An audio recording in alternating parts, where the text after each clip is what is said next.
जिल्ह्यात 16 मार्चपासून विशेष हेल्मेट तपासणी मोहीम, वाढत्या अपघातांच्या पार्श्वभूमीवर कारवाई, कागल आणि किनी टोल नाक्यावर नो हेल्मेट नो एंट्री अभियान।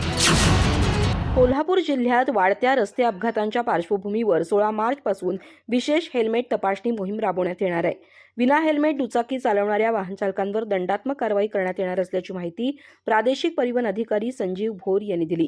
जिल्ह्यात मागील काही दिवसात रस्ते अपघातांचं प्रमाण लक्षणीय वाढलं असून विशेषतः दुचाकी अपघातांमध्ये वाढ झाल्याचं दिसून आलंय। अनेक प्रकरणांमध्ये हेल्मेटचा वापर न केल्यामुळे डोक्याला गंभीर दुखापत होऊन जीवितहानी झाल्याचंही आढळलंय। या पार्श्वभूमीवर प्रादेशिक परिवहन कार्यालयामार्फत ही विशेष तपासणी मोहीम राबवण्यात येणार आहे।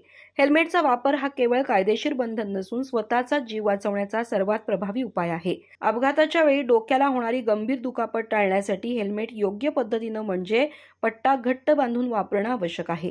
वाहन चालवताना चालकासह मागील आसनावरील प्रवाशांनाही हेल्मेट परिधान करणं बंधनकारक आहे।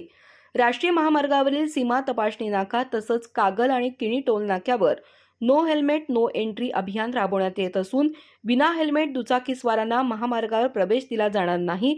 त्यामुळे कोणत्याही परिस्थितीत राष्ट्रीय महामार्गावर विना हेल्मेट वाहन चालवू नये असं आवाहन करण्यात आलंय।